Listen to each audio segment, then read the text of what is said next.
그 앵커가 그냥 영식이라고 하지 않았고 우리 영식이라고 했어요. 아, 맞아, 맞아. 우리 영식이가 할 수 있습니다. 우리 영식이가 해냈습니다. 이렇게 말했습니다. 네, 아, 반갑습니다. 방학 맞이해서 좀 쉬고 계시는지 모르겠습니다. 음, 이제 수련회 또 사전 프로그램이라는 건 솔직히 좀 저는 처음 또 경험해 보는 겁니다. 네, 그래서 아마 저보고 사전에 또 참여하라 그러면 또 싫다고 말했을 텐데 또 이렇게 열심히 또 참여하시는 선생님들이 계시다라고 하는 것에 굉장히 좀 놀랐고요. 네, 존경합니다, 선생님. 리스펙. 저는 오늘 이제 기초학력 지원 체제와 관련해서 얘기를 좀 하려고 하는데요. 일단 이 기초학력 부분은 우리 이제 좋은 교사 운동에서는 좀 특별히 좀 많은 관심을 갖고 있는 분야이기도 합니다. 왜냐하면 아무래도 이제 우리 그 기독교사들이 가장 많은 마음을 쏟고 있는 분야이기도 하고요. 또 어찌 보면 또 가장 또 잘할 수 있는 분야이기도 합니다. 저희가 이제 그 정책 운동을 할 때 크게 한 3가지 정도의 원칙을 가지고 정책을 접근하고 있거든요.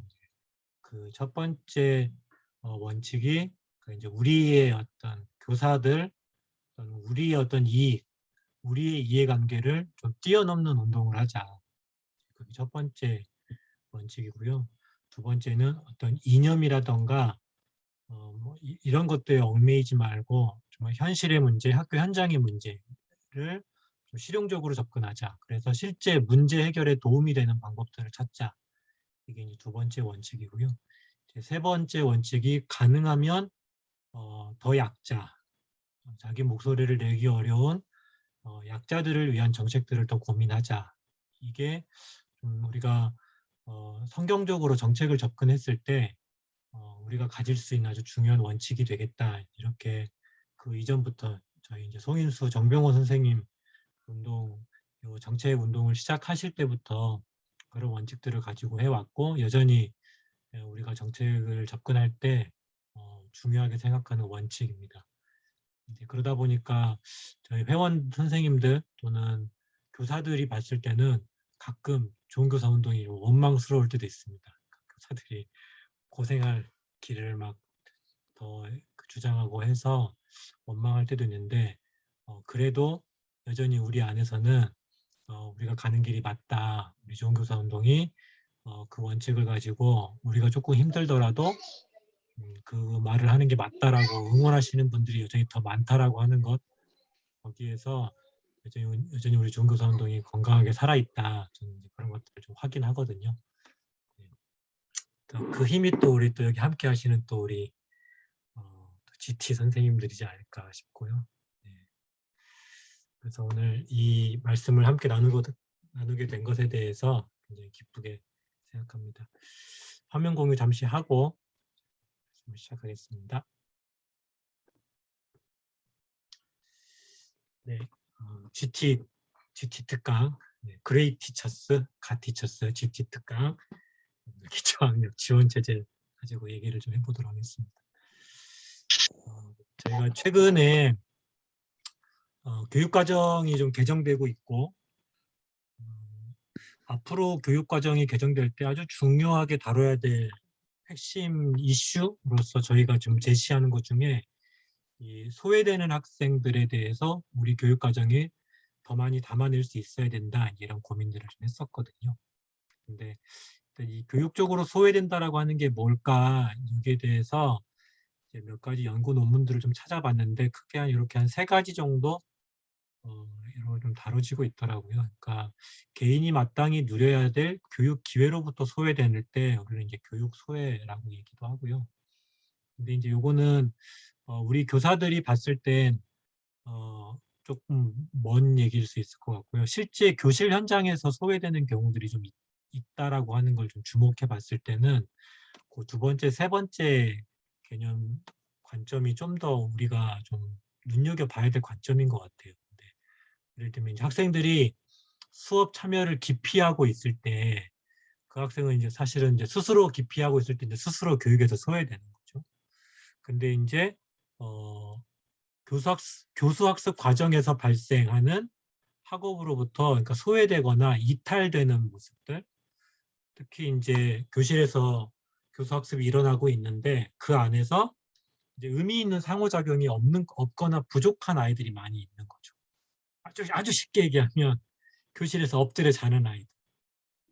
예, 또 앉아 있는데 생각은 저 딴 데로 가 있는 애들. 그 아이들이 어찌 보면 교육에서 소외되고 있는 애들인 거고, 거기에는 자의반 타의반이 될 거다. 정말 너무 싫어 가지고 그런 애들도 있을 거고, 또 하고 싶은데 하기 어려운 애들도 있을 거고, 다양하게 있지 않겠습니까? 근데 스스로 하기 싫어하는 애들은 학습 동기적인 측면에서 좀 더 우리가 좀 들여다봐야 될 측면도 좀 있는 것 같고요. 그런데 하고 싶은데 정말 어려워서 하지 못하는 아이, 그 아이들인 우리 교육이 어찌 보면 이렇게 해결해 줘야 될 그런 분야일 수 있다라는 생각이 듭니다. 다양한 형태의 소외되는 학생들이 좀 있는데요. 그 첫 번째가 이제 혼자 학습하기 어려운 아이들. 이제 정책적으로는 이제 기초학력 뭐 미달이니 뭐 기초학력 뭐 요렇게 이제 그 등급 매겨지는 아이들이 있습니다. 요거에 관련돼서 이제 다양한 정책들이 학교에서 이제 지금까지 이루어져 왔었죠. 네. 정책적으로 이 기초학력이 부족한 학생들에 대해서 국가 정책으로 접근한 처음 이제 시도가 2008년도에 이명박 대통령 때 우리가 그 학력 향상 중점 학교라고 그래 가지고 아마 기억하실 겁니다. 그때 이제 전국 단위로 이제 일제고사들을 좀 봤었었고요. 근데 이제 그게 이제 시행된 지 거의 한 이제 13년째거든요. 13년째인데 아마 보시면 이렇게 처음 2008년 첫 시험 봤을 때 굉장히 기초학력 미달 학생이 되게 높았던 걸 알 수가 있습니다. 그러니까 이제 빨간색이 고등학생이고 파란색이 중학생인데요. 네, 그러니까 고등학생은 8%, 중학생은 12% 이렇게 되는 거죠. 음, 그런데 고등학생이 더 낫네? 의외일 텐데 아마 제가 알기로는 특성화고에서는 이걸 보지 않았을 것 같습니다. 그러니까 실제 이제 이 중학교에서 학습을 포기한 애들이 이제 고등학교에서는 이 시험을 전혀 이제 참가하지 않는 케이스가 좀 있는 것 같고요. 이제 12% 정도의 기초학력 미달이 있었거든요. 근데 시행한 지 2년 만에 한 자릿수대로 떨어집니다. 그래프를 보시면 저는 이제 중학교가 이제 좀 항상 뭐랄까 실제 좀 데이터를 좀 보여준다고 생각하는데 중학교 학생이 6%까지 떨어지거든요. 제가 이때 이제 제가 덕양중학교에 2009년도에 들어가서 맡았던 여러 가지 업무 중에 하나가 이 기초학력 담당이었어요. 그래서 이 업무를 했었는데 이제 제가 2009년도에 갔을 때는 이미 2008년 시험을 다 끝내놓은 상태였고 갔더니 우리가 학력 향상 중점학교라고 기초학력 미달 비율이 거의 30%에 육박했었습니다. 그래서 돈을 5천만 원 주고 교사 막 저 담당자 불러가지고 막 3박 4일 막 연수시키고 막 그랬었거든요. 그래가지고 이제 2009년도에 이제 10년도에 또 이제 시험을 막 보고 그랬죠. 근데 저희가 2011년도에 여기서 벗어났어요. 기초학력 미달 비율이 20% 아래로 떨어져가지고 학력 향상 중점학교에서 벗어났습니다. 그리고 실제 보면 데이터가 막 한 자릿수대로 막 떨어져요. 그러다가 이제 2013년도에 박근혜 대통령이 취임하잖아요. 그래가지고 다시 또 오르는 경향성들이 나타납니다. 그리고 2017년도에는 이제 2013년도에 어떤 변화가 또 있었냐면 초등학생들은 이제 이 일제고사를 보지 않게 됩니다. 네. 그리고 2017년도 문재인 대통령 취임하고 나서는 이제 전수조사를 하지 않고 표집으로 조사해요. 전국 학생 중에 3%만 표집해가지고 시험을 보게 됩니다. 그러면서 다시 또 미달 비율이 대폭 올라가는 모습이 보이고요. 아마 올해 결과 들으신 분은 아시겠지만 작년 코로나 때 원래 5월 달에 봐야 될 시험을 보지 못했고 11월 달에 시험을 봤거든요. 그러니까 학생들이 원격 수업을 하고 나서 시험을 또 본 거죠. 그랬을 때 비율은 지금 2008년도 데이터랑 되게 비슷한 데이터가 나왔습니다. 전체 한 13%까지 올라왔거든요. 그래서 심각하다 해가지고 이제 다시 일제고사를 봐야 된다라는 목소리들이 막 나오고 있습니다. 그 주장들이 하는 얘기가 뭐냐면 이때 이명박 대통령이 일제고사 봐가지고 실제 효과가 있었다라는 거예요. 기초학력 미달 비율이 이렇게 거의 절반 가까이 줄어들지 않았습니까? 그래서 역시 일제고사를 봐야 된다 이렇게 목소리가 나와요. 근데 아마 여기 계시는 분들도 여기에 좀만 관심 가지신 분들은 아시겠지만 학생들 비율이 줄어들 때 왜 줄었을까? 제가 담당자로서 선생님들한테 부탁했던 게 몇 가지 있었거든요. 시험 보기 전에 일주일 전부터 애들한테 끊임없이 이 시험이 있다라고 하는 거 계속 알리는 겁니다. 그리고 이 시험에서 미달이 나오게 되면 남아서 공부를 해야 돼라고 하는 그런 일종의 공포감들을 조성을 합니다. 그리고 잘못하면 방학 때 나올 수도 있을 걸이라고 하는 뭐 이런 약간의 어떤 압력들을 계속해서 애들한테 줘요. 그러면 어떤 일이 발생하냐면 애들이 끝까지 시험을 보게 합니다. 그러니까 중간에 자지 않아요. 찍지 않습니다. 그리고 어떻게든 한 문제라도 더 풀려고 합니다. 실제로 그렇게 했을 때 줄어드는 비율이 굉장히 많거든요. 저희는 거의 30%에 육박하다가 20%대로 아래로 떨어졌으니까요. 그러니까 그 정도만 하더라도 굉장히 많이 떨어지는 효과들이 나타난다는 거죠. 그러니까 학교 간의 경쟁이라던가 또 학교 간의 어떤 그런 결과를 공개하지 않는다거나 이렇게 됐을 때는 그만큼 압력이 줄어들거든요. 그러면 애들이 대체로 어떻게 시험을 보냐면 찍고 자버리죠. 그런 일들이 되게 많아요. 그리고 또 특히 이제 초등학교 같은 경우는 수업 시간에 막 한 달 전부터 이렇게 문제풀이를 막 시키고 막 그런 일들이 있었거든요. 그렇게 해서 사실은 저 비율들이 이제 줄어들어 온 거죠. 근데 문제는 뭐냐면 그 아이들이 다시 그다음 해가 됐을 때 또다시 기초학력 미달, 여전히 학습 부진에 빠져 있다라고 하는 거예요. 그러니까 실제 이거는 문제 해결이 아니라 문제 한두 문제 더 풀게 해서 이 데이터상에서 사라지게 만들었던 효과. 이게 저 일제고사의 효과다라고 하는 거죠. 그래서 이 부분을 계속 좀 저희들은 좀 얘기를 좀 하고 있고요. 기초학력 미달 제로가 사실 실제 실현 가능한 목표인가를 생각하게 된 계기가 이 핀란드 데이터를 보고 나서예요. 그러니까 핀란드가 학습 지원 체제가 잘 돼 있다라고 좀 소문난 나라잖아요. 네, 계속 저희가 여기를 좀 모델로 해서 좀 우리가 핀란드처럼 우리도 이런 시스템을 만들어야 된다라고 계속 좀 주장하고 있거든요. 근데 어느 날 데이터를 봤는데 핀란드가 읽기 기초학력 부진 비율이 11%인 거예요. 수학은 13%고 과학은 11%고 15세면 딱 우리나라 중3 학생들이거든요. 기초학력 부진에 해당하는 학생이 대체로 어떤 애들이냐라고 제가 핀란드에서 공부하고 온 분한테 좀 물어보고 그 논문 본 분한테 좀 물어봤더니 그냥 여기에는 특수교육 학생도 포함되어 있고요. 그리고 그냥 학교에서 우리가 얘기하는 기초학력 미달보다는 조금 더 잘하는 정도의 아이들. 그러니까 그렇게 좀 따져볼 수 있을 것 같아요. 그러니까 거의 그냥 기초학력 미달과 비슷한 애들이라고 보시면 돼요. 근데 핀란드도 11%, 수학이 13%인 거예요. 수학이 13%면요. 우리가 작년에 코로나 때문에 나타났던 기초학력 미달 수학 비율하고 거의 똑같습니다. 좀 깜짝 놀랐어요. 학습 지원 체제가 잘 돼 있다라고 말하는 핀란드도 수학 미달 비율이 13%가 나오는 거예요. 물론 여기에는 특수교육 대상 학생까지 포함되어 있습니다. 그래서 과연 이렇게 잘 돼 있는 핀란드도 이 정도 나오는데 이렇게 계속 어떤 기초학력 미달을 줄이기 위해서 막 시험 보고 막 지원 체제 강화한다고 해서 제로로 만들 수 있을까? 좀 의문이 되더라고요. 그리고 그걸 목표로 해서 정책을 세우는 게 맞는 걸까? 그런 생각이 드는 거죠. 학습 지원 체제를 잘 만든 결과가 뭐냐면 다른 나라, EU 다른 나라보다는 한 절반 정도로 비율을 낮추고 있는 모습을 볼 수 있습니다. 그 정도로 지원 체제를 잘 했을 때 수학 미달이 22%가 될 비율을 13%까지 줄여놓은 게 핀란드고요.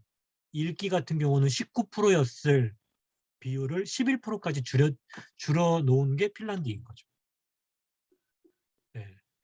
그 얘기는 뭐냐면 우리가 교육을 하고 교실에서 늘 수업을 할 때 여전히 수업을 못 따라올 애들이 저 정도 비율은 늘 있을 가능성이 높다라고 하는 거예요.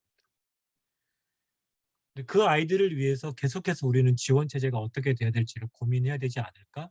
좀 이런 생각이 좀 드는 거죠. 그래서 우리가 이 데이터를 해석할 때 이게 표집 조사든 전수 조사든 저렇게 비율이 높아졌다 떨어졌다라고 그렇게 볼 게 아니라 저 정도 비율만큼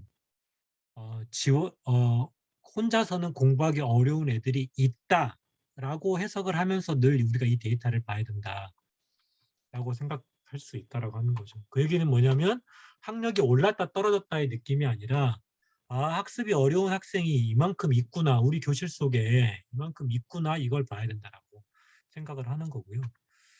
요건 좀 이제 숫자로 좀 더 이제 최근 저는 표집 조사한 데이터, 그러니까 전국에서 3% 정도의 표집 조사는 저는 계속 해볼 필요가 있다라고 생각을 하고 그 데이터가 실제 우리 교실의 현실을 잘 드러내는 데이터다라고 저는 볼 수 있는데요. 우리가 이제 기초학력 미달만 얘기했지 기초학력에 해당하는 애들은 잘 그 언론도 그렇고 그다음에 정치하는 사람들도 그렇고 기초학력에 해당하는 사람 잘 말하지 않거든요. 근데 실제 기초학력에 해당하는 애들도 사실은 혼자서 공부하기 어려운 애들이에요. 우리가 교실에서 보면 기초학력에 해당하는 아이들을 봤을 때 혼자 선생님이 수업 열심히 하고 나서 애들한테 물어보면 잘 이해 못하고 있을 확률이 되게 높은 애들이 얘네들이에요. 합쳐보면 14%, 31%, 26%가 사실은 교실 안에서 혼자서는 공부하기 어려운 애들이라고 보셔야 됩니다. 18년, 19년 데이터들 봐서 이렇게 바뀔 수 있는 거예요. 그러니까 표집조사했던 4년 데이터, 저 2020년 데이터가 사실은 작년 코로나 때 그 결과를 보여주는 데이터거든요. 그러니까 미달이 6%, 13%, 7%, 기초학력이 18%, 28%, 28%예요. 그러니까 둘 다 늘어났어요. 그 얘기는 중간층이 줄어들었다라는 걸 보여주는 거죠. 네. 그러니까 실제 애들이 등교하지 못해서 혼자서 공부하라 했더니 혼자서는 거의 공부를 못한 애들인 거죠. 그래서 등교일 수가 줄어들면 줄어들수록 이 비율은 더 늘어날 가능성이 높다라는 거 우리가 좀 생각해야 될 것 같고요. 4년 평균을 봤을 때 그러니까 18%, 37%, 32%다. 이거는 좀 더 그냥 실질적으로 해석하면 30명이 교실이 애들이 있을 때 국어 같은 경우는 5명, 6명, 수학 같은 경우는 10명에서 11명, 영어 같은 경우는 9명에서 10명은 혼자서는 공부하기 어렵다.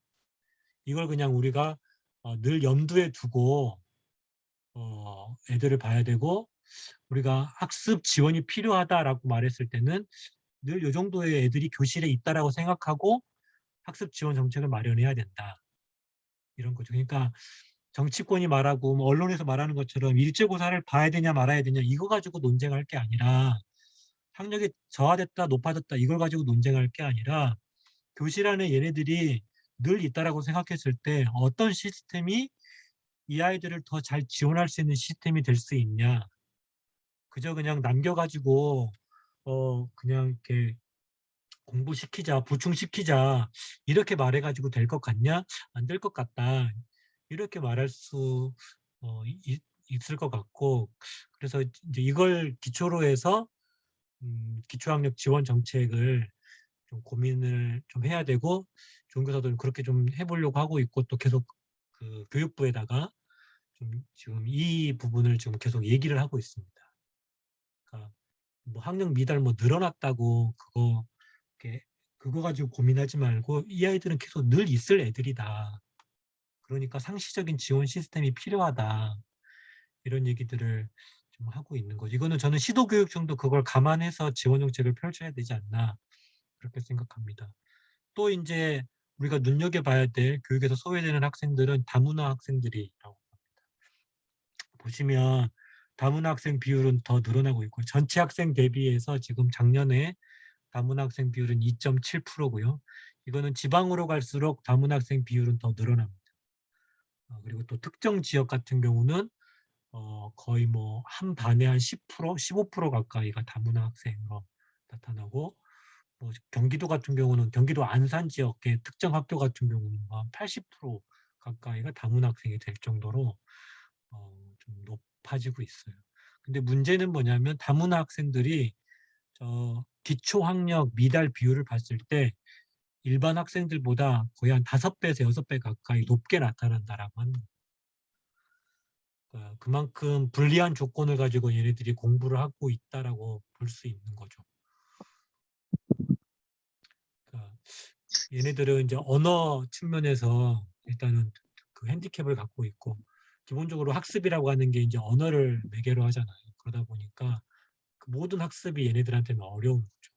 근데 지금 우리나라에서 얘네들에 대해서 어떤 그 언어적 지원이라고 하는 게 굉장히 취약한 구조에 있죠. 그래서 좀 정책적으로 그 부분들에 대해서 보완이 필요하고 좀 교육과정 상에도 좀 일단 이런 언어가 안 되는 아이들 같은 경우는 그 부분을 갖다 따로 별도로 좀 이수할 수 있는 교육과정들이 좀 필요하다 이런 고민들을 좀 하게 됩니다.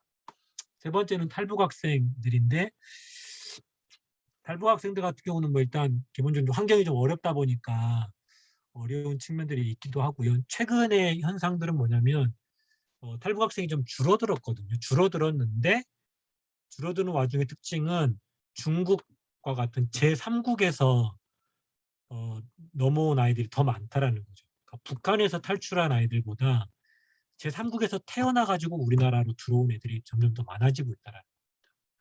그러니까 이 아이들도 똑같이 다문화 학생들과 똑같이 언어적인 핸디캡을 갖고 있는 거죠.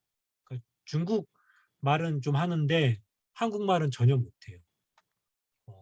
그래서 실제 이제 경기도 안성에 하나원 학교가 있는데 한 2달 정도, 그러니까 탈북하자마자, 그러니까 우리나라에 들어오자마자 한 2달에서 3달 정도를 집중적으로 이제 한국 적응 교육을 받고 나오거든요. 어른들도 그렇고, 그 어른들, 학생들 다 그 안성 하나원에 있는데 특히 그 중에서 이제 청소년에 해당하는 나이 25살 정도까지는 거기 안에서 하나원 학교에서 이제 2달 정도 교육을 받게 됩니다. 근데 언어가 안 돼가지고 그 교육을 못 따라온 애들이 상당수가 더 많아지고 있는 거죠. 그래서 거기에 저희 파견 갔던 저희 선생님, 저희 좋은 교사 회원 중에 한 분이 거기 파견을 들어갔는데 영어를 가르치고 싶은데 얘네들이 한국말을 못하니까 영어를 못 가르치겠는 거예요. 그래서 이분이 심지어 중국까지 가가지고 중국어로 된 영어 교재를 사와가지고요. 그렇게 해가지고 영어를 가르치니까 얘네 그나마 따라오더라. 그렇게 전해주더라고요. 그래서 어쨌든 이 탈북 학생들을 좀 우리가 고민했을 때 이 아이들도 언어의 문제를 갖고 있다라고 하는 거고요. 그다음에 이제 특수교육 대상 학생도 여전히 이제 우리 교육에서 여전히 늘 소외되는 학생들이죠. 특히 이제 우리가 그 통합학급에 있는 아이들, 특수학교에 있는 아이들 말고 통합학급에 있는 아이들 같은 경우는 선생님들 느끼시겠지만 그냥 교실에서 다른 학생들과 그냥 통합시키는 것 자체가 사실은 좀 굉장히 어렵습니다. 교사도 어려워하고 애들도 힘들어하고요. 그래서 이 아이들은 기본적으로 그런 소외의 가능성을 늘 안고 있는 아이들이라서 이제 그 부분에 대한 좀 고민들이 좀 필요하고요. 이건 아마 교사들이 어찌되었든 이 특수교육 대상 학생들도 이 특수교육 대상자들은 기본적으로 통합교육이 목표거든요. 그래서 일상생활에서 자기가 살아갈 수 있는 힘을 길러주는 게 교육의 목표이기 때문에 그 교실 안에 있는 게 되게 중요합니다. 그래서 교사들이 이 아이들 힘들더라도 어쨌든 그 교실에서 어떻게 그 적응시킬 수 있을까, 그리고 다른 아이들과 함께 서로의 다름을 깨닫고 그것을 아이들이 수용하면서 함께 하게 할 수 있을지에 대한 어떤 목표들을 갖고 교사들이 좀 접근을 좀 할 필요가 있습니다. 근데 가끔 가다 보면 교사들이 왜 자꾸 얘네들을 일반 교실에 보내는지 모르겠다 이렇게 말하는 선생님들도 좀 이렇게 계시는 거죠. 근데 그게 사실은 그 통합 교육의 어떤 목표로서 보면 굉장히 좀 부적절한 이제 태도라고 볼 수 있거든요. 힘들지만 어찌 됐든 우리가 같이 가야 될 일이고 교사가 그런 태도를 갖고 있으면 애들도 당연히 그 아이들을 배척할 수밖에 없기 때문에 계속 어렵지만 그 목표를 계속 지향해야 될 필요가 있고요. 또 하나의 관점에서 특수교육 대상에 소외되는 비율은 뭐냐면 지금 이 비율의 문제입니다. 그러니까 전체 학생 대비해서 지금 우리나라 2018년도에 특수교육 대상 학생 비율이 1.4%잖아요. 근데 이게 굉장히 그 예외적인 비율입니다. 다른 나라에 비교해 봤을 때. 이게 이제 논문의 데이터를 그대로 가져온 건데요. 한국은 1.3% 4%밖에 안 되는데요. 호주는 8%가 되고요. 덴마크는 5%, 핀란드는 7%, 노르웨이 9%, 미국 8%입니다. 그러니까 이게 자체가 갖고 있는 문제가 있는 거죠. 그러니까 다른 나라 같은 경우는 특수교육 대상자로 이렇게 그 진단하고 그 학습 지원 대상 학생으로 포함시키는 거에 대해서 주저하지 않고 굉장히 폭넓게 그 학생들을 파악하고 있음을 알 수 있습니다. 그러니까 조금만 지원이 더 다른 아이들과 비교해서 추가적인 지원 또는 통합적인 지원이 더 필요하면 그 학생을 그냥 특수교육 대상자로 지정을 해버리는 거예요. 그렇게 해서 여기에 포함시키고 있는 거죠. 근데 우리나라 같은 경우는 특수교육 대상자로 이렇게 진단하는 것 자체가 굉장히 어렵습니다. 복잡한 검사들을 거쳐야 돼요. 그래가지고 특수교육 대상자로 지정을 받아야 통합학급도 들어갈 수 있고 특수학교로도 갈 수 있고 그렇게 돼요. 그리고 관련된 예산도 이 학생을 위해 쓸 수가 있게 돼요. 그러니까 굉장히 소극적으로 특수교육 대상자를 분류하고 있다는 걸 알 수 있어요. 근데 문제는 뭐냐면 우리가 교실에서 봤을 때 그냥 우리가 교실에서 보통 수업을 했을 때 못 따라오는 애들이 늘 있는 거죠. 그러니까 이제 우리가 이제 우리 배움찬찬 선생님들이 이제 많이 밝혀냈던 것 중에 이제 난독 학생이 그렇게 많다라는 거. 보통 그 난독의 유병률이라고 하는데요. 그러니까 난독이 발생할 비율이라고 하는 게 그 DSM-5라고 이제 그 특수교육 쪽에서 얘기하고 있는 그런 진단 도구입니다. DSM-5라고. 근데 거기에서 그 난독이라고 하는 걸 갖다 진단했을 때 그 나타날 확률이 전체 학생의 한 5% 가까이 된다고. 5%. 그러니까 이 늘 난독이 있을 확률이 그 정도 있는 거예요. 30명이 있다 그러면 그러니까 10명이 있다 그러면 5%면 0.5명이고 0.5명이잖아요. 100명이 있다 그러면 5명이 있는 거예요. 그러니까 우리 학년에 100명이 있으면 5명은 난독을 갖고 있을 거라는 거죠. 이거는 그냥 그렇게 보편적으로 나타나는 현상입니다. 근데 우리가 난독이라고 하는 걸 갖다가 이렇게 이미 밝혀진 아이들을 만나는 건 굉장히 그것도 드물거든요. 저도 제가 거의 한 20년 가까이 그 있으면서 실제 제가 난독이에요라고 말한 아이 딱 2명 만나봤습니다.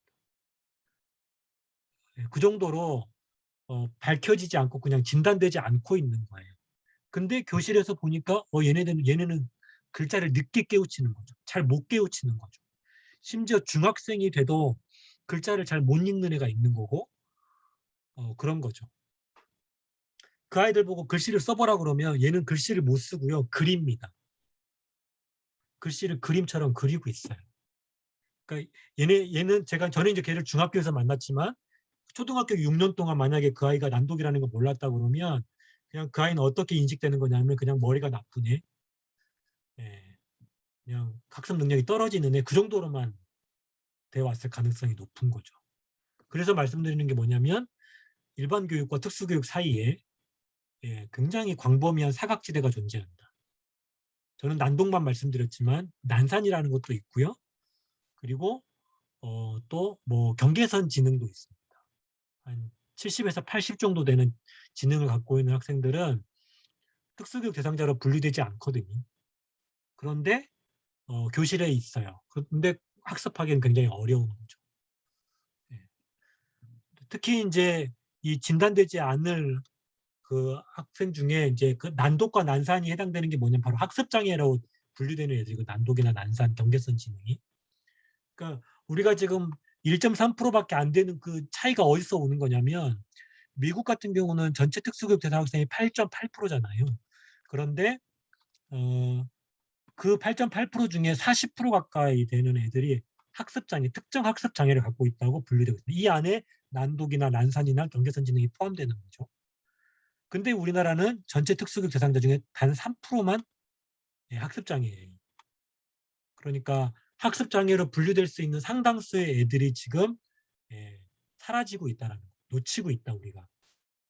그리고 교실에서 적응하지 못하고 그저 공부 못하는 애들로 남아서 애들한테도 무시당하고 가끔은 교사들한테도 무시당하고 자기는 스스로 아 나는 머리가 나쁜가 봐요. 나는 공부를 못해요. 하면서 그렇게 교육에서 소외되고 있을 거라고 보는 거죠. 그래서 정책적으로 봤을 때는 이 진단을 갖다 좀 더 광범위하게 하는 게 오히려 이런 기초학력 문제를 해결하는 아주 중요한 방법이 될 수 있다라고 볼 수 있다라는 겁니다. 그래서 어쨌든 이런 아이들이 우리 교실 안에 늘 있다. 그 관점을 가지고 좀 봤을 때 우리는 좀 지원 정책이 좀 달라질 수 있고요. 좀 교육과정적으로 보면 저희가 최근에 토론회 하면서 이제 그런 얘기들을 좀 많이 했었었는데 지금 2022 교육과정이 지금 개정 작업 중에 있지 않습니까? 근데 그 교육과정 총론부터 좀 바뀌어야 된다라는 얘기들을 좀 많이 했었습니다. 지금까지 교육과정 총론에 보면 우리 교육이 지향해야 될 목표로서 저런 얘기를 많이 합니다. 인재 양성. 어떨 때는 글로벌 인재라는 걸 되게 많이 강조했잖아요. 김영삼 대통령 때 우리가 세계화라고 하는 게 교육의 아주 중요한 목표가 됐었고 그러면서 글로벌 인재가 늘 빠지지 않고 늘 교육과정 속에 있었습니다. 그러다가 이제 창의적인 인재 양성이라고 하는 말이 쓰이기 시작했던 게 아마 제가 알기로는 이제 2009였나요? 아니면 그 약간 전부터 좀 이렇게 됐던 것 같고 2015 이제 우리가 보고 있는 2015 교육과정의 총론에는 바른 인성을 갖춘 창의융합형 인재라는 앞에 수식하는 말은 바뀌었지만 목표는 똑같아요. 인재 양성. 그러다 보니까 인재처럼 보이지 않는 애들은 교육에서 그냥 늘 소외되어 온 거예요. 늘 깍두기처럼 교실에 앉아 있고 그게 상급 학교로 진학할수록 그 현상이 더 심하죠. 그리고 그 아이들은 스스로 그냥 그걸 당연하게 받아들입니다. 내가 공부를 하지 못하고 나는 공부를 싫어하니까 내가 학교에서 할 수 있는 게 없다라고 스스로도 생각하고 있어요. 그런 애들이 이제 교실에서 이제 엎드리기 시작한 애들이 많은 거죠. 그러니까 교실에서 엎드린 애들 상당수가 그냥 자기가 할 수 있는 게 많지 않고 자기가 능력이 없다고 생각하는데 그걸 들키기 싫으니까 뭐라고 말하냐면 저는 공부가 싫어요. 저는 국어 싫어요. 저는 수학이 싫어요. 싫어요라는 말로 대체하고 있는 거죠. 근데 그 아이들 아예 교육 과정 자체가 그 아이들이 할 수 있는 게 많지 않다라고 볼 수 있는 거고 특히 이제 상급 학교 고등학교로 가게 되면 이미 이제는 돌이킬 수 없는 게 되고 선택 교육 과정이라고 말하는데 이 아이들은 선택할 게 없는 아이들이 더 있다라고 하는 거죠. 그래서 교육 과정 자체를 목표를 좀 바꿔야 된다. 그래서 인재 양성보다 모두를 위한 교육으로 바꿔야 된다라는 이제 얘기들을 그때 토론회에서 좀 많이 했었었고요. 모두를 위한 교육이라고 하는 거는 사실은 우리나라뿐만 아니라 전 세계적으로 교육의 어떤 아주 중요한 목표로서 이미 지금 오래전부터 얘기가 되고 있었습니다. 그래서 유네스코를 중심으로 해서 모든 일을 위한 모든 일을 위한 교육에 관한 세계 선언이라고 그래가지고 저 4가지 목표가 제시가 됐었었고요. 그러니까 그걸 위해서 이 교육이 종사해야 된다. 교육이 헌신해야 된다. 이런 얘기죠. 그리고 좀 더 좀 목표를 더 높인다면 모두가 각자의 탁월성을 발견하고 기를 수 있는 기회가 제공돼야 된다. 그래서 모두의 탁월성을 위한 교육이다. 그전까지 우리나라 교육은 수월성 교육만 얘기했거든요. 그래서 수월성 교육 얘기하다가 어떤 식으로 갔냐면 수준에 맞는 교육을 제공해야 된다. 그래서 수준별 학급을 편성했고요.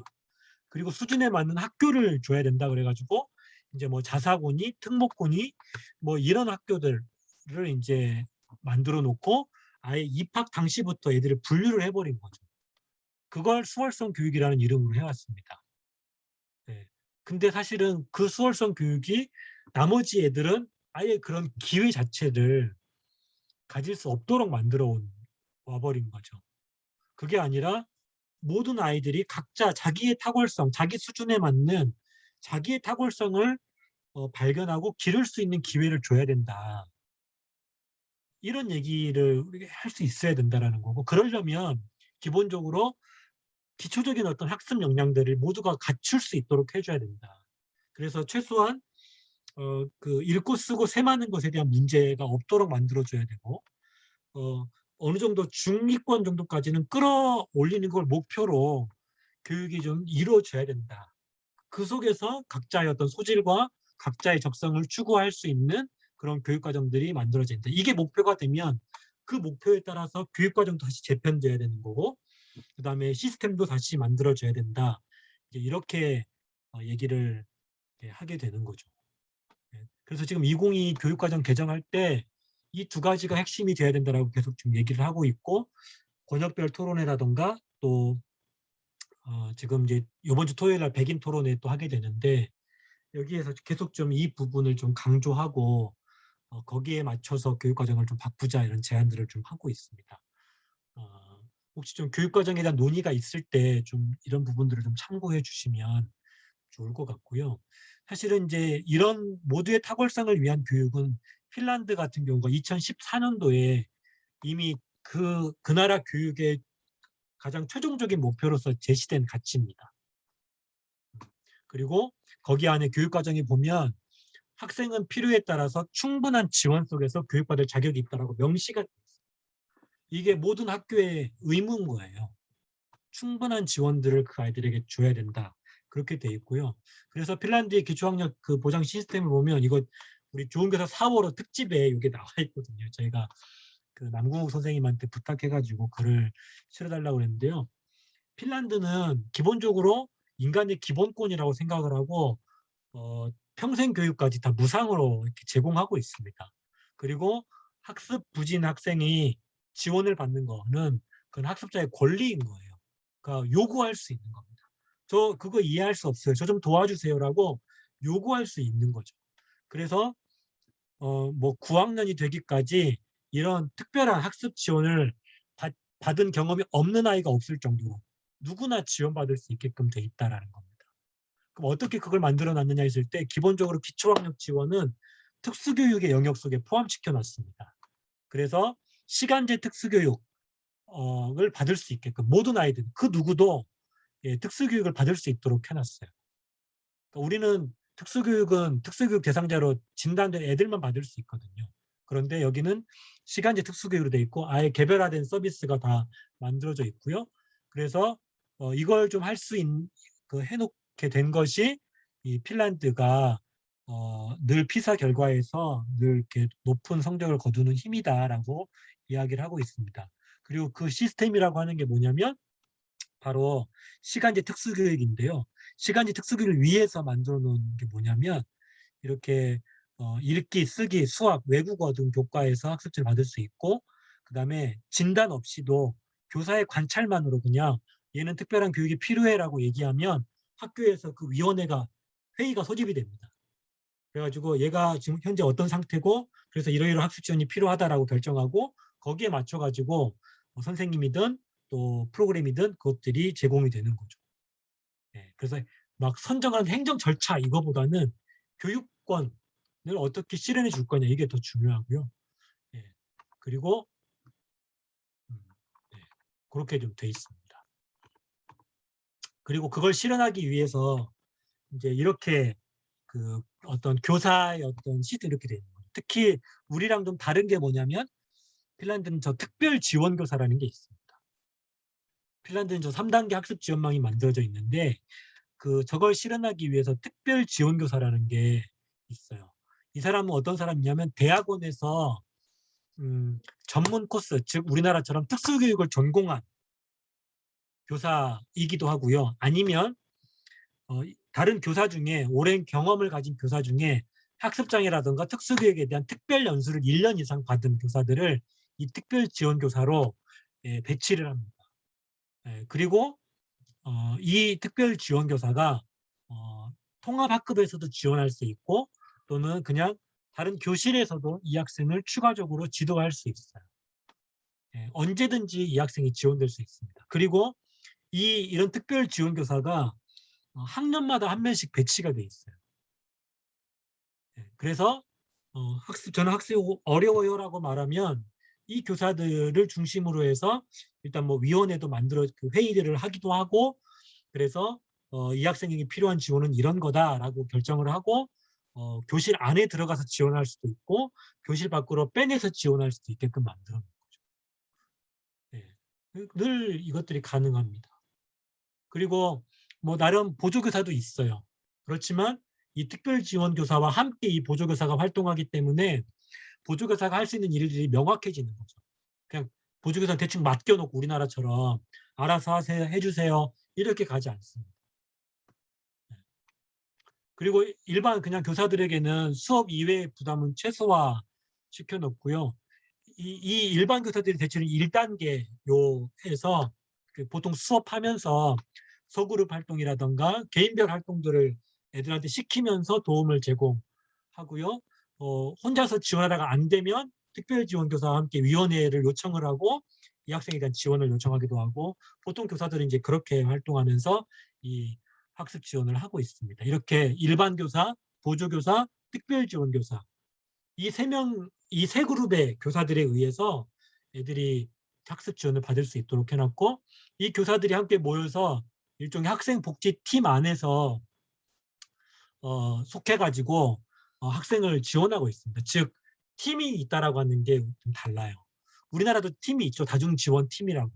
근데 다중지원팀이 운영되는 걸 보면 그냥 담당자가 보통 뭐 우리 무슨 뭐 업무부장 맡듯이 그냥 그렇게 업무를 하나 맡아요. 그래가지고 그 뭐 연구부장이 다중지원팀장이 되기도 하고 뭐 그래가지고 하는 일이라고 하는 거는 그 다중지원팀 안에서 그냥 보조교사 뽑는 업무를 한다거나 또는 가끔 이제 회의 정도 한다거나 뭐 그렇게만 하지 특별히 다른 역할을 뭐 하지 못합니다.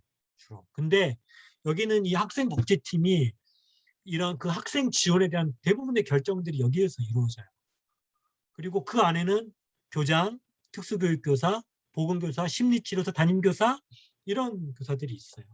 여기는 사실 이제 지금 우리나라에서 지금 굉장히 또 심각하게 문제되는 애들이 교실 속에 있는 그 ADHD라던가 품행장애라던가 아니면은 학대 트라우마 때문에 막 그 행동 자체에 문제가 있는 애들이 있거든요. 이 아이들은 막 교실에서 막 돌아다니고 막 갑자기 뛰쳐나가기도 하고 교사들이 좀 이해할 수 없는 행동들을 막 벌이고 있는 애들이 지금 많아지고 있지 않습니까? 선생님들이 어떻게 해야 될지 몰라가지고 막 쩔쩔매요. 그래가지고 뭐 좀 해보려고 하다가 갑자기 교권 침해로 고소당하기도 하고. 그러니까 교권 침해 보고 그 문제를 가만히 들여다보면 그 얘기를 듣다 보면 주로 이런 일들이 많은 거예요. 근데 우리나라 교사들은 그거에 대해서 그냥 방법도 없이 지금 된통 당하고만 있는 상황, 이 현재 상황입니다. 이런 팀에 대한 어떤 필요성 전혀 없어요. 아마 다음 뭐 내일과 모레 이제 뭐 위기 학생 주제로 해서 강의하실 분들이 아마 그 부분에 대해 집중적으로 아마 말씀을 하실 겁니다. 근데 제가 말씀드릴 수 있는 거는 이런 그 팀 단위의 학교 시스템이 있을 때 이 문제를 효과적으로 대처할 수 있다라고 하는 거예요. 그래서 그런 위기 학생, 정서적인 지원이 필요한 학생들에 대해서 이제는 우리 선생님들 중에 좀 전문성을 가진 선생님들이 좀 필요하기도 하고요. 그렇게 같이 모여가지고 교실에서 그렇게 막 갑자기 얘가 뛰쳐나갔다. 이거 어떻게 해야 되냐라고 했을 때 담임교사는 뭘 할지, 전담교사는 뭘 할지, 교감은 뭘 할지, 상담교사는 뭘 할지, 보건선생님은 뭐 할지에 대해서 아주 디테일하게 역할 분담이 되고 거기에 맞춰가지고 학부모를 만나기도 하고 이 학생에 대해서 지원을 결정할 수 있게 됩니다. 그것 없이 그냥 혼자서 막 끙끙 매다가 그렇게 교권 침해로 해소당하기도 하고 때로는 교사가 막 우울증에 빠지기도 하고 막 갑자기 교사가 병가내고 막 휴직이 하기도 하고 이런 일이 반복되고 있거든요. 예. 그러니까 이거를 교사 혼자서 뭐 알아서 하라 이렇게 되면 안 되고 학교 안에 이런 시스템을 어떻게 구축할 건가를 정책적으로 고민해야 된다.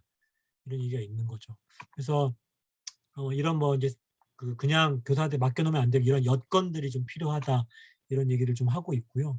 핀란드 같은 경우는 이런 여건들이 충분히 잘 만들어져 있고요. 그리고 특히 이제 핀란드 이민자를 위한 기초학력 보장 정책도 굉장히 세밀하게 잘 돼 있는 모습들이 보입니다. 우리 한국 학생이 핀란드에 가게 되면 핀란드어도 못하고 영어도 잘 못하잖아요. 그러면 뭐 거의 이 학생을 위한 전담팀이 붙어가지고 일단 언어 지원부터 해가지고 이 학생이 학교 생활 적응을 돕는 교사가 붙여줄 정도로 굉장히 세밀하게 잘 이런 정책이 잘 돼 있거든요. 근데 우리나라는 지금 다문화 학생이 늘어나고 있지만 이런 거에 대한 개념은 지금 없는 상태인 거죠. 그래서 좀 그런 거에 대한 관심이 좀 더 필요하다라고 하는 거고, 그래서 이제 저희가 교육과정적으로 봤을 때는 한 6가지 정도의 이제 제안들을 최근에 좀 저희가 하고 있습니다. 그래서 아까 말씀드린 것처럼 모두의 탁월성을 위한 교육이 우리 국가교육과정의 핵심 비전으로 들어오게 하자, 이런 얘기들을 좀 하고 있고요. 지원 체제는 좀 이따 제가 다시 추가 좀 말씀드릴 거고, 세 번째는 이제 보편적인 학습 복지라고 하는 것이 교육과정 속에서 구체적으로 어떻게 할지를 좀 제시를 좀 해라, 이제 이렇게 제안을 좀 하고 있어요. 그냥 교육과정을 보면 뭘 어떻게 해야 될지에 대해서 나와 있지 않거든요. 그래서 교사들이 교육과정 문서를 볼 일이 없습니다, 우리나라 같은. 근데 핀란드 같은 경우는 이런 일이 있을 때 어떻게 해야 되지? 라고 했을 때 교육과정 문서를 다 펴서 거기에 제시된 대로 따라서 한다고 해요. 그러니까 쓸데없는 거 보고 너무 막 이거 해라 저거 해라 막 그런 게 아니라, 오히려 이런 어떤 철학적인 가치, 그다음에 방법론적인 원리, 이런 것들이 교육과정 문서에 담겨야 된다, 이렇게 얘기를 하는 거고요. 그다음 평가도 여기 아예 교육과정에다가 모두를 성장시키는 평가가 어떤 건지를 명시적으로 해놔야 한다는 거죠. 말로는 뭐 모두를 위한 뭐 교육 이렇게 해놓고 나서 평가는 애들 줄 세우고 서열만 하고 지금 그렇게 돼 있잖아요. 그러니까 그렇게 평가를 하면 안 된다라는 것들을 교육과정 문서에다가 담아 놔야 된다, 이런 거죠. 그리고 교사의 어떤 윤리적 자율성을 위한 규범도 교육과정에 담겨야 된다. 교사가 어떤 그 학생들이 학습을 잘 못 따라오고 있을 때 그거를 그냥 이렇게 외면할 게 아니라 그 아이들을 위해서 학습을 설계하고 또 평가를 설계하고 이걸 늘 염두에 두고 있는 게 교사의 어떤 윤리적 규범이라고 하는 것을 교육과정 문서에 담아놔야 한다는 얘기죠. 예. 그리고 모든 교사들이 그것을 위해서 일할 수 있도록 만들어야 되는 거예요. 예. 그냥 교사가 내가 그걸 왜 해요라고 하는 말이 나오면 안 된다라는 거죠. 쉽게 얘기해서. 예. 그것이 모든 교사들을 위한 규범으로 제시가 돼야 된다는 거고요. 그다음에 교과 교육 과정 개발할 때도 그냥 대충 개발하지 말고 모든 애들이 좀 접근할 수 있는 교육이 필요하다. 예를 들면 원칙이 이런 겁니다. 그러니까 그 앞선 단계의 공부를 못했다 할지라도 좀 배울 수 있는 교육이어야 된다. 우리 수학 같은 경우는 단계별 교육 과정이라고 하잖아요. 그러다 보니까 이렇게 이전 수학을 못하면 그냥 아예 그 다음 단계의 수학은 선택하지 못합니다. 특히 뭐 고등학교 같은 경우는 그 기본 수학 못하면요, 수원, 수투는 아예 엄두를 못 내는 거거든요. 근데 그거 이외에는 선택할 수 있는 여지가 없어요. 그러니까 고등학교에서 애들은 엎드려 자거든요. 근데 그게 아니라 예를 들면 아예 그냥 기초 수학이라는 것도 고등학교 2학년 때 좀 선택할 수 있도록, 나 수학 못한다, 그러니까 기초부터 가르쳐 달라라고 하는 과목도 개설되고 있어야 되고요. 또 그런 거 없이도 좀 고민할 수 있는 수학, 배울 수 있는 수학이 있어야 하는 거죠. 옛날에 상업계 고등학교에 상업 수학이라는 게 있었거든요. 예, 지금도 있는지는 모르겠는데 상업 수학 같은 경우는 꼭 그냥 뭐 다른 그 수학적인 원리를 잘 몰라도 할 수 있는 수학 개념들이 이렇게 나와 있습니다. 그런 것들이 있어야 한다는 얘기죠. 독일 같으면 뭐 환경 수학 해가지고 환경을 위해서 수학적으로 어떻게 접근해야 되는지 뭐 그런 것들이 이렇게 나와 있거든요. 그러니까 그런 것처럼 교육과정을 개발할 때도 소외되는 애들이 없는 교과 교육과정이 어떤 건지에 대한 고민이 필요하다, 이런 얘기입니다. 그래서 이런 것들 제안을 담아서 저희가 저희 잡지 특집 7호로에다가 그런 내용들을 좀 써놨습니다. 한번 좀 참고해서 읽어봐 주시면 좋을 것 같고요. 그리고 이제 사실은 이렇게 교육과정만 하나 만들어 놓는다고 달라지는 건 없고요. 솔직히 말하면 그거는 이제 문서라도 좀 그렇게 해놔야 학교들이 좀 노력할 수 있다 정도지, 그 문서 하나 바뀐다고 달라지는 건 솔직히 없죠. 그거는 어떻게 학교 안에 그런 시스템이 좀 마련될 거냐, 학교를 또 교사를 어떻게 지원할 거냐, 이 지원 시스템의 문제인 거지. 문서 하나 바꾼다고 사실 솔직히 바꾸는 건 없다. 이제 그런 걸 우리가 좀 생각하고, 그래서 좀 더 이 지원 체제를 더 자세히 말해야 되지 않을까 좀 싶습니다. 그래서 좀 학습 지원을 고민할 때 좀 원리를 6가지로 좀 이렇게 얘기를 좀 해봤었습니다. 그러니까 우리가 학습 지원 체제를 만들고 또 교사도 학습 지원을 고민할 때 요 정도의 어떤 개념을 가지고 고민을 해야 한다는 얘기죠. 기본적으로 학습 지원은 기본권이다. 그러니까 지원을 못 받는 애들이 있으면 안 된다라는 거죠.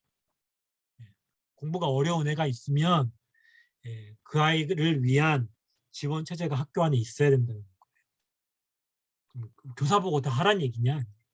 그렇진 않죠. 교사는 수업 중에 그걸 고민을 해야 되고요. 그래서 수업 중에 못 따라오는 애가 있으면 어떻게든 교사는 그걸 지원하려고 노력은 좀 해야 되는 거예요. 근데 수업에서 한계가 있지 않습니까? 근데 그럴 때 또 다른 추가적인 지원 체제를 만들어야 되는 필요가 거기서 나오는 거죠. 두 번째는 개별화가 필요하다는 겁니다. 그러니까 학생마다 원인이 다르고 또 그런 그 학습이 어디에서 멈춰 있는지가 다르기 때문에 지원은 좀 각기 다른 방식으로 좀 이루어져야 된다. 그러다 보니까 굉장히 그 소수를 대상으로 지원이 일어날 수밖에 없습니다. 거의 1:1 아니면 1:2 아니면 셋. 이게 맥시멈이죠. 그러다 보니까 사실은 수업 중에는 일어나기가 상당히 좀 어렵죠. 예, 그래서 수업 중에 할 수 있는 지원이라고 하는 거는 교사가 수업을 하고 났을 때 다 배웠는지 좀 이렇게 다시 한번 추가적으로 묻고 점검해주고 더 도움이 필요한 애들은 좀 찾아오게 한다거나 뭐 그 정도 수준이지 막 한 명 한 명을 다 하다 보면 이제 사실은 진도도 못 나가는 상황들이 발생하지 않습니까? 그래서 또 다른 고민이 필요한 건데 어떻게 하면 개별화 시스템 학교 안에 만들 거냐 이게 필요한 거고요. 또 전문성 있는 사람이 해야 됩니다. 지금 우리나라 같은 경우는 늘 보조 강사 채용해서 학교에다가 보내주잖아요. 돈 줘가지고 보조 강사 채용해서 해라 이렇게 말을 하고 있죠. 근데 그게 좀 어려운 이유가 일단 그분들이 전문성을 갖고 있지 못합니다. 그러니까 10년 이상 된 교사도 그 아이들을 가르치려면 너무 어려운데 그냥 별로 아이들 가르쳐본 경험 없는 사람 고용해가지고 학교에다 배치했을 때 그분이 할 수 있는 게 한계가 있다는 거죠. 그리고 그분은 또 예산이 떨어지면 또 학교에서는 또 그분을 더 쓸 수가 없죠. 해고가 돼요. 그러면 그분이 예를 들어서 2년, 3년 했으면 노하우가 더 쌓였을 텐데 그분 그만둬 버리면 노하우가 사라지는 겁니다. 근데 그분의 노하우도 사라지는 건 사라지는 건데 사실은 그분이 계속 학교에 있으면 그게 곧 학교의 노하우가 되는 거죠. 근데 그게 계속 학교에 남아있지를 못하는 거예요. 그래서 저희가 얘기하는 게 뭐냐면 교사들이 전문성을 갖도록 만드는 게 중요하고 전문성 있는 경험 많은 교사가 학교 안에 배치되는 게 중요하다라는 얘기를 계속하고 있습니다. 그다음에 지속성과 강도가 중요하다. 그러니까 혼자서 학습하기 어려운 애들은 한두 번 해가지고는 안 됩니다. 최소한 일주일에 한 3번 정도는 애들을 만나야 되고요. 한 번 할 때 굉장히 강력한 프로그램들이 들어가야 된다고 얘기해요. 그냥 대충 해가지고는 솔직히 안 되죠. 예. 근데 이제 우리가 그 요즘에 뭐 학습 클리닉 센터 뭐 이런 얘기를 하지 않습니까? 교육청에서 한다고 그래가지고 교육청에서 이제 학교에서 못하면 교육청이 해줄게라고 해서 그 아이들을 교육청에서 받아요. 근데 교육청에서 해주는 거 보면 딱 10번 정도 해줍니다. 10번. 그래서 너무 턱없이 부족한 거죠. 10번 해가지고 될 학생이었으면 이미 거기에 보낼 일도 없었죠. 예. 근데 교육청에서 정말 얘들은 특별한 지원이 필요해라고 해서 받아갔는데 딱 10번 해주고 더 못한다라는 거예요. 왜 못해주냐? 더 해야 될 애들이 더 많다라는 거죠. 그러니까 이게 늘 그런 외부적인 지원 또는 교육청 단위의 어떤 그런 지원 정책이라고 하는 게 늘 그런 한계들을 갖고 있는 거예요. 그러니까 이런 어떤 그 원리들에 대해서 교육청이 그걸 알고 있지 못하고 거기에 맞는 정책들을 만들고 있지 못하다라는 거죠. 늘 그 부분을 지적을 하는데 안 됩니다. 왜 안 되냐면 우리가 말하는 전문성, 이런 지속성 강도를 얘기하려면 그러니까 교원 정책을 막 건드려야 되는 거예요. 교원을 추가적으로 막 배치해야 되고 이러다 보니까 어, 이렇게 교육청이 엄두를 못 내는 거죠. 예. 근데 우리는 늘 계속 요구를 하면서 지금 그런 얘기들을 하고 있습니다. 그다음에 이제 근거 기반 프로그램이 필요하다. 실제 이게 효과가 있는 거냐 검증해가지고 학교에 투입시켜라 이거죠. 그거 안 되면 학교에서 하도 늘 헛수고만 하게 된다. 예. 그리고 중층적 지원이 필요하다. 그러니까 일단 모든 학생을 대상으로 한 지원이 1단계로 가고 그다음에 2단계로는 그중에서 그 모든 학생을 대상으로 했는데 안 되는 애들이 한 20% 정도가 있거든요. 그 아이들을 위해서는 좀 특별한 시스템, 아까 말씀드린 그런 특별 지원교사 같은 그런 시스템이 있어야 되는 거고, 그래도 안 되는 아이들은 5% 정도. 이 아이들은 말 그대로 특수교사가 붙어야 될 아이들이다. 그렇게 그러면서 그런 중증적인 시스템이 학교 단위에서 또 학교 바깥에서 함께 만들어져 있어야 된다.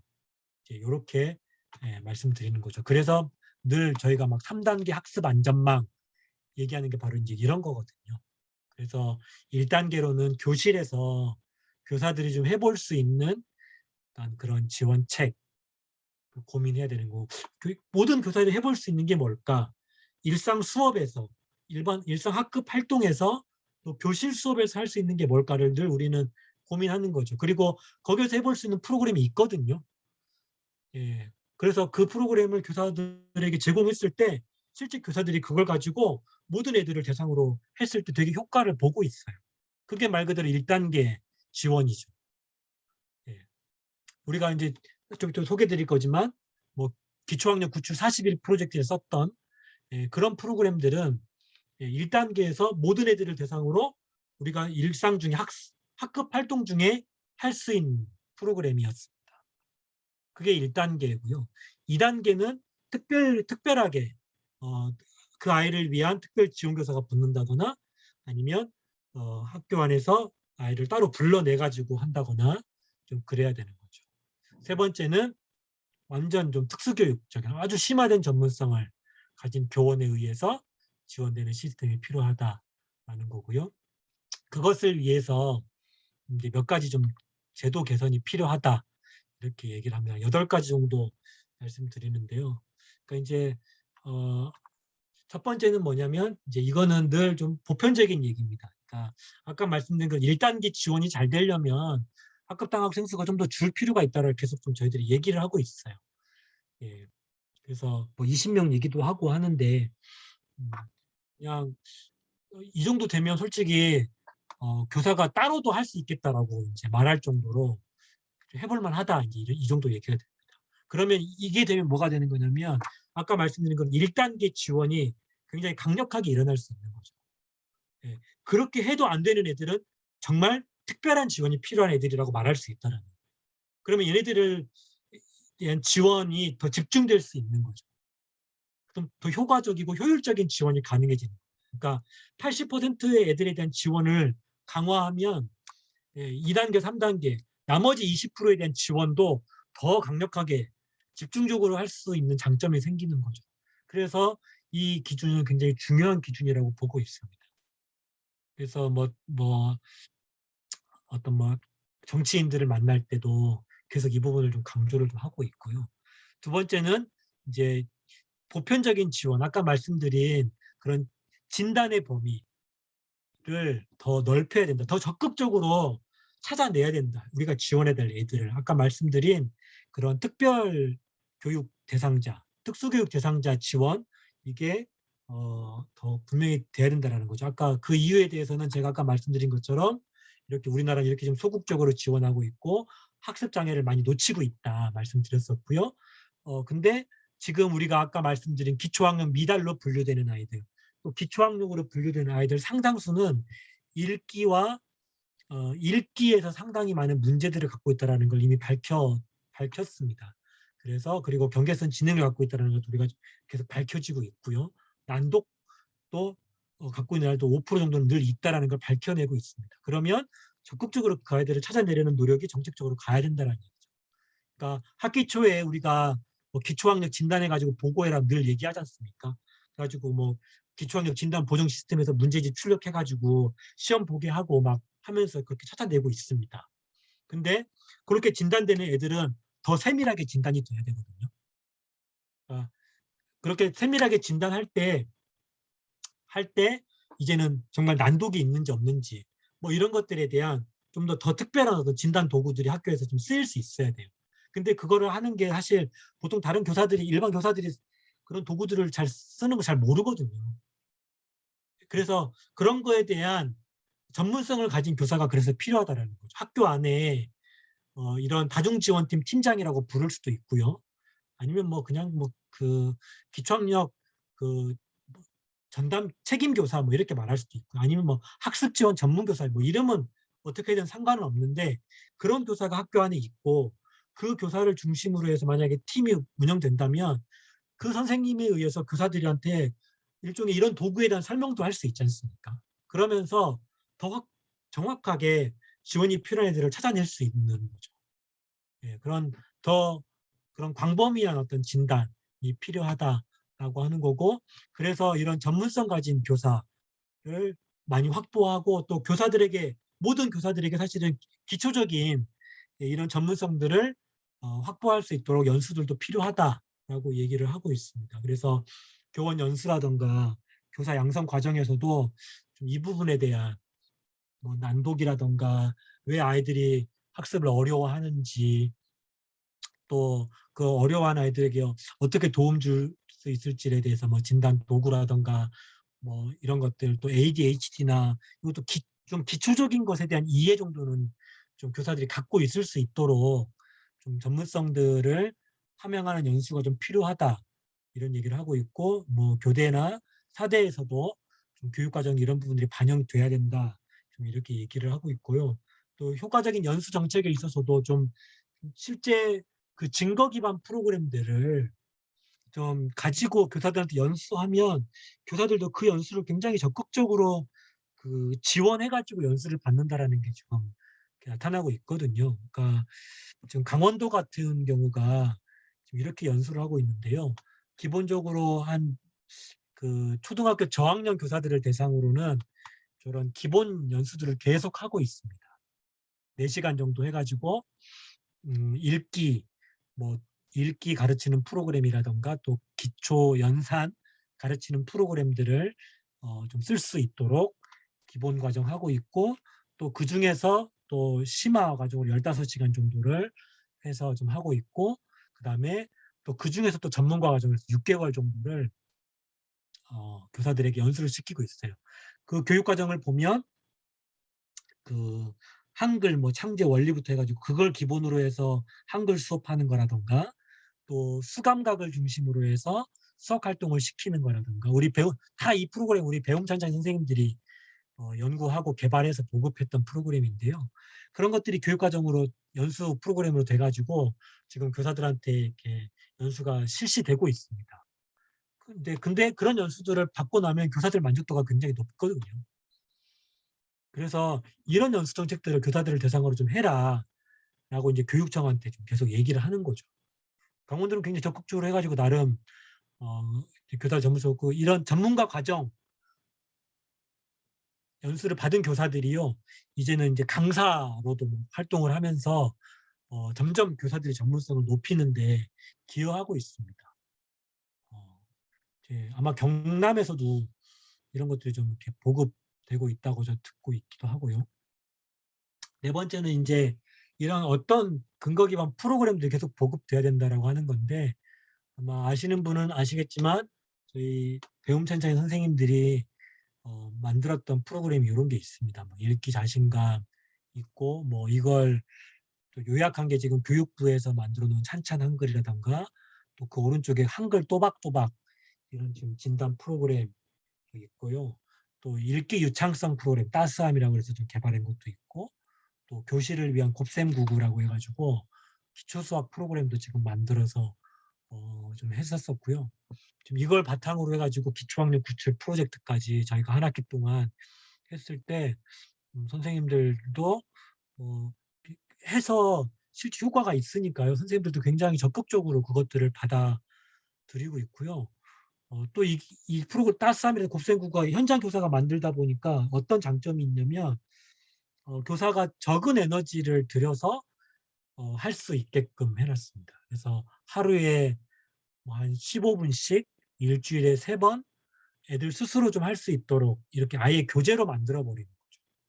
그러면 애들한테 이 교재를 나눠 주면 애들 스스로 하고 교사는 시간만 주면 돼요. 그리고 그걸 또 그 홈페이지로 만들어 가지고요. 그 홈페이지로 와 교재를 연결시켜 놨습니다. 그래서 예를 읽기 유창성 같은 경우는 이렇게 그 성우가 이렇게 읽어주면 따라 읽는, 그러니까 따라 읽고 스스로 읽고 함께 읽고, 요게 따스함이거든요. 따라 읽기, 스스로 읽기, 함께 읽기 줄여가지고 따스함인데, 따라 읽으려면 누가 먼저 읽어줘야 되잖아요. 보통은 이제 교사가 읽고 따라하게 만드는데, 이걸 갖다가 아예 녹음을 해가지고 그 홈페이지에 딱 탑재를 해놨어요. 그래서 그걸 교실에서 쓸 수도 있고요. 예를 들면 뭐 원격 수업할 때도 예, 애들이 스스로 이렇게 홈페이지 들어가 가지고 책 펴놓고 할 수 있게끔 돼 있습니다. 그래서 코로나 상황에서도 굉장히 강력한 프로그램으로 이렇게 쓰이고 있는 거죠. 예, 그게 이제 따스함 교재였고, 곱셈국어 같은 경우는 이제 수감각을 익히는 것부터 해가지고 덧셈, 그리고 덧셈이 곱셈으로 어떻게 연결되는지를 차근차근 해가지고 애들이 곱셈국어를 익힐 수 있도록 그렇게 해서 이렇게 기초적으로 어떤 그 학습 능력들을 갖춰줬을 때 그다음 단계로 갈 수 있다라는 것들이 보여줬고, 그래서 이런 프로그램들 개발해서 인제 보급하고 뭐 교육청, 교육부에다 계속 소개하고 있는데요. 교육부나 교육청도 이렇게 좀 해 달라고 계속 요청하는 거죠. 다른 거 막 그 이상한 거 막 계속 그 기초학력 진단 보정 시스템 안에 들어가 보시면 잘 쓰기 싫은 되게 그런 프로그램도 되게 많거든요. 그냥 문제 막 만들어 놓고 그것만 풀게끔 만들어 놓은 프로그램도 있고. 그거 이미 문제 풀어 가지고 이게 안 되는 걸 갖다가 이미 해서 실패한 아이들인데, 실패한 아이들한테 그 실패한 프로그램을 또 주고 하라고 계속 얘기하고 있으니까 선생님들이 보기에는 '이거 아니다.'라고 해서 그냥 그걸 안 쓰고 있는 거죠. 어 그런 어떤 좀 계속 모습들이 좀 있어서 좀 "이런 거 좀 계속 개발 좀 해라."라고 하고 있고, 예시도 계속 보여주고 있는 거죠. 아마 선생님들께도 저희가 "기초학력 구출 프로젝트 참여해 주세요."라고 요청할 때 요 교재 가지고 하거든요. 그러니까 특히 초등학교 지금 2 학년, 3 학년 담당하시는 분들은 좀 관심 가지고 한번 봐 주시면 좋을 것 같고요. 또 우리 또 그 배움 찬찬히에서 지금 초등학교 5 학년, 6 학년과 중학교 1 학년 대상으로 음 영어 기초 할 수 있는 프로그램 지금 개발하고 있습니다. 그 파닉스 해 가지고 읽기를 어떻게 잘 가르칠 수 있을까? 고거 지금 개발하고 있고, 또 뭐 다문화 학생들을 위해서 그 원격으로 1:1 로 읽기 가르치는 프로그램도 지금 만들고 있고, 또 읽기 유창성도 지금 그 이렇게 초등학교 고학년 중학생들을 대상으로 만드는 것도 좀 개발하고 있고, 하여튼 지금 거기에 꽂힌 분들이 계속 지금 노력하고 있습니다. 그래서 나오는 대로 계속 지금 소개해 드릴 텐데요. 계속 좀 관심 가지고 이 부분은 어 봐 주시고요. 장담하건대 이 분야에 대해서는 그 어느 단체보다 저희 좋은교사 운동 선생님들이 앞장서서 앞서 있지 않을까 생각합니다. 아까 말씀드린 그 읽기 유창성 따스함 교재 가지고 이렇게 해 봤더니 실제 이렇게 모든 학생을 대상으로 한 거거든요. 그랬을 때 파란색은 그러니까 이미 읽기 잘하는 애들, 그다음에 주황색이 중위권, 회색이 읽기 더듬더듬 읽는 애들이었거든요. 근데 보시면 중위권, 하위권 애들이 더 훨씬 향상도가 높다라는 걸 알 수 있을 겁니다. 근데 상위권 애들도 또 오르는 걸 볼 수가 있어요. 그러니까 모든 애들을 대상으로 다 할 만하다라는 거를 실제 이렇게 데이터로 지금 보여주고 있고요. 따스함 교재가 요렇게 이렇게 처음에 이렇게 진단해 보거든요, 읽기 유창성을. 그래서 이렇게 일정 시간 동안 얘가 이걸 읽게 하는데 몇 개 정도 더듬거리는가를 체크하게 해서 아이의 읽기 유창성을 좀 진단하고, 할 수 있게끔 만들어 놓고, 그리고 다 이제 이렇게 좀 개발해 놓은 프로그램들입니다. 그리고 연상 같은 경우도 실제 모든 애들을 대상으로 할 수 있도록 좀 만들어 좀 놨었고요. 몇 개 안 남았습니다. 좀만 더 하고 제가 마무리할 수 있을 것 같은데요. 다섯 번째는 아까 말씀드린 이제 학습 지원 전문가를 양성할 수 있는 교원 자격 제도의 개편, 이걸 저희가 좀 정책적으로 얘기를 하고 있거든요. 이제 이건 어떤 얘기냐면, 지금 교원 자격 체제가 교사들한테 교원 자격증 얘기하면 일단 2급 정교사, 그다음에 1급 정교사, 그리고 교감, 교장, 그리고 이거 말고 이제 사실 교원 자격증이 없죠. 수석교사가 있기는 한데 수석교사는 4년마다 한 번씩 이렇게 하게 돼 있는 것 같고요. 그런데 그러다 보니까 교장되기를 생각하지 않는 사람들에게는 뭐랄까, 일정하고 나면 더 이상 뭐 더 하고 싶은 게 없어요. 그래서 지금 논의가 되고 있는 게 교원 자격 체제, 일정 다음에 또 하나의 단계를 만들자라는 논의들이 교육계에서 굉장히 좀 많이 나오고 있습니다. 그래서 나오는 게 선임교사제 얘기가 나오고요. 또는 전문교사제 얘기가 나옵니다. 그래서 한 10년 정도 됐으면 추가적으로 뭐 6개월이든 1년이든 연수를 받게 해서 선임교사 자격을 주는 거죠. 일정 자격 주듯이. 근데 그 굳이 또 선임교사제야만 하냐? 그냥 차라리 전문교사 쪽으로 좀 해달라. 이렇게 얘기가 나오고 있기도 하고요. 근데 어쨌든 그런 논의 속에서 저희 좀 정책팀에서 고민했던 건 뭐였냐면, 다양한 분야의 전문성들이 학교 안에 필요한데 좀 그런 전문교사 제도를 좀 하나 새로 만들어서 교원 자격제도 개편할 때 이걸 만들면 다양한 필요들을 학교에서 그러니까 뭐랄까요, 좀 쓸 수 있을 것 같다. 예를 들면 우리 많이 했던 것 중에 회복적 생활교육 얘기하면서 뭐 갈등 해결, 뭐 갈등 대화, 갈등 조정자 뭐 이런 것도 있었고, 뭐, 뭐 갈등 해결 대화 모임, 회복적 서클, 회복적 대화 모임, 이걸 이렇게 진행할 수 있는 전문성도 사실 이렇게 간단한 전문성이 아니잖아요. 근데 학교 안에는 갈등이 계속 벌어지고 있는데 그런 갈등 대화 모임을 누군가가 좀 열심히 잘하고 있으면 그분이 그렇게 갈등 대화 모임을 진행해 줄 수도 있고 그럴 수 있을 거잖아요. 그런데 어떤 학교는 있고 어떤 학교는 없는 거죠. 예. 그래서 갈등 해결 전문 교사 뭐 이런 게 좀 있으면 되게 많이 좀, 그런 분이 있으면 학교가 굉장히 도움을 많이 받을 수 있을 것 같다. 좀 이런 생각이 좀 들고요. 또 뭐 학교 안에서 요즘에 뭐 수업 연구회 많이 하지 않습니까? 근데 수업 연구회를 진행할 수 있는 전문성도 간단한 전문성이 아닙니다. 소위 말해 아무나 할 수 없는 거죠. 그렇죠? 그리고 뭐 그런 학습 컨설팅을 할 수 있는 교사를 초빙해 오기가 쉽지 않아요. 보통 혁신학교들이 수업 연구회 할 때 이런 컨설팅 할 수 있는 그런 전문가를 초빙해 오는데요. 예, 그런 분 많지 않습니다. 초빙해 올 수 있는 교사. 일본에는 일본 배움의 공동체 뭐 그런 데서는요, 그 교장 중에 그런 배움의 공동체 활동하면서 은퇴하고 그런 전문 교사로 활동하는 교장들이 있더라고요. 그래서 교장을 초빙에다가 그 수업 연구회 하고 마지막에 최종적인 어떤 코멘트를 그분이 이렇게 하면서 활동하는 거죠. 그래서 좀 이런 학습 지원, 그러니까 수업 연구, 수업 코칭 전문 교사. 그러니까 만약에 학교에서 좀 이렇게 교사들 중에 많아지면 학교의 수업 연구에도 좀 활발해질 수 있잖아요. 그러면서 수업 전문성도 좀 키울 수 있을 것 같고, 또 아까 말씀드린 그런 이제 위기 학생 같은 경우도 내일 더 자세히 듣겠지만, 그 내일 말씀하실 그분들이요, 사실 간단한 분들이 아닙니다. 그분들 심지어 정말 그 아이들 때문에 정말 미칠 뻔해가지고 그분들이 뭐까지 했냐면 그 임상 심리사 자격증까지 땄어요. 임상 심리사 자격증을 따려면 대학원에서 그 분야를 전공을 해야 됩니다. 예. 그래서 그 임상심리 자격증이 있으면 상담센터에서 그 심리사로 일을 할 수 있고 월급을 받을 수 있어요. 그 정도로 굉장히 고난이도의 전문성을 가진 분들이 그분들입니다. 내일 만나시고 내일 모레 만나실 그분들이에요.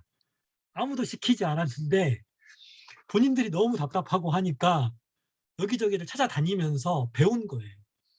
그래서 그분들 얘기 들어보면 웬만한 상담사 이상의 전문성을 갖고 있습니다. 그래서 학교에서 그분들은 예를 들어서 막 난동 피우고 하는 애들이 있잖아요. 그러면 그 아이들을 이렇게 상담하고 학부모도 상담하고 그러면서 실제 그 행동의 원인이 뭔지 찾고 그것을 어떻게 지원할지 학부모랑 이렇게 논의해가지고 솔루션들을 찾아갈 수 있어요. 그러면 그 학교는 그래서 그분들과 그래도 그분들의 일종의 전문성을 빌려가지고 다른 교사를 또 돕게 하기도 합니다. 이 선생님 너무 힘들죠. 근데 만약에 이런 전문성을 가진 교사가 학교 안에 있다면 그 학교는 정말 뭔가 난동 피우는 애가 딱 나왔을 때 막 갑자기 교실 밖으로 뛰쳐나가고 있을 때 당황하는 그 교사가 뭔가 좀 그래도 좀 의논할 수 있는 대상이 생기는 거잖아요. 근데 그런 애들이 한두 명 생기면야 모르겠는데 이제는 어느 학교를 가든 그런 애들이 늘 있어요. 그러면 학교 안에 정말 그런 전문성을 가진 교사가 한 명쯤은 있어야 되는 거 아니잖아요. 그래서 그런 난동을 피울 때 예를 들어 심지어 그런 애들이 막 교사한테 막 욕도 하잖아요. 욕도 하고 막 나가잖아요. 그러면 그걸 제가 왜 저러는지 모를 때 교사는 어떻게 그걸 받아들이냐면 저 새끼가 나한테 욕했네. 하면서 분노를 참을 수 없어가지고 이제 걔한테 막 폭발하는 교사도 있고요. 그걸 가까스로 참은 교사는 혼자 이제 집에 가가지고 울기 시작하는 거죠. 내가 저 같은 저런 것한테 내가 욕 먹으려고 내가 지금까지 교사로 살지 않았는데 이러면서 혼자 우는 거죠. 그리고 이제 막 그 우울증에 빠지고 그런 교사들이 좀 수두룩합니다. 근데 그런 전문성을 가진 교사가 학교 안에 이제는 있을 때가 됐다는 거. 그래서 다양한 전문성을 가진 교사들이 필요하다라는 거고 그런 전문 교사 중에 이런 학습 지원 전문 교사도 좀 있으면 우리가 이런 학습 지원 체제를 만들 때 좀 도움이 좀 되겠다 이런 생각이 좀 들어서 전문 교사제를 좀 제안을 좀 하고 있고요. 이름은 어떤 거든 상관없는데 지금 국회에서 논의되고 있는 법이 하나 있거든요. 기초학력 보장법이라고 아직 통과가 안 되고 있는데요. 그 법에는 이렇게 학습 지원 담당 교원이라고 되어 있습니다. 저희는 최소한 전담 교원 또는 전문 교원이라는 이름을 좀 써줘라. 그래야 법적 근거가 생겨가지고 그런 교사를 갖다가 만들 수 있잖아요. 그렇게 얘기를 했는데 죽어도 전문이라는 또는 전담이라는 표현을 받아들이지 않습니다. 담당이라고 하고 있어요. 담당이라고 하면 어떻게 할 수 있냐면 그냥 지금처럼 연구부장, 교무부장 딱 지목하듯이 그렇게 할 수 있는 거예요. 근데 그렇게 했을 때 그 담당 부장님이 이 분야에 대한 전문성을 갖고 있지 못하거든요. 그러니까 지금이랑 달라질 게 아무것도 없는 거죠. 그러면 그냥 예산 주면 그분은 할 수 있는 게 그 예산 가지고 여전히 그냥 외부에서 보조 강사 채용하고 기관직에서 채용해가지고 그냥 걔들 따로 그냥 가르쳐 주세요라고 하는 거 외에는 할 수 있는 게 없어요. 근데 그게 효과가 없다라는 게 계속 지금 드러나고 있거든요. 그래서 저희가 계속 지금 전문교사, 최소한 전담교사라도 좀 하게 해달라. 그래야 이분을 갖다가 다른 수업하지 않고 여기에 좀 집중할 수 있게 하고 그러면 그 교사가 이 분야를 집중적으로 몇 년 하다 보면 전문성이 좀 쌓일 거 아닙니까? 그래야 좀 학교가 계속해서 이 분야를 잘 대처할 수 있지 않냐라는 거죠. 예, 그래야 이렇게 좀 종합적으로 이렇게 전문 지도 인력을 좀 확보해 가면서 만약에 그런 법이 만들어지면 우리는 이런 학습 지원 전문가를 양성할 수 있는 시스템을 고민할 거 아닙니까?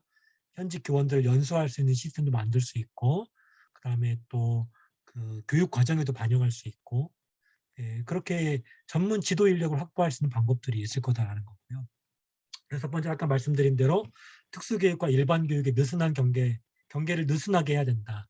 그래서 지금 이 사각지대, 점이지대를 커버할 수 있는 교사가 새롭게 양성될 필요가 있다는 겁니다. 지금 우리나라 특수교사 배치 비율이 계속 늘려가지고 지금 아마 80%가 조금 넘었을 겁니다.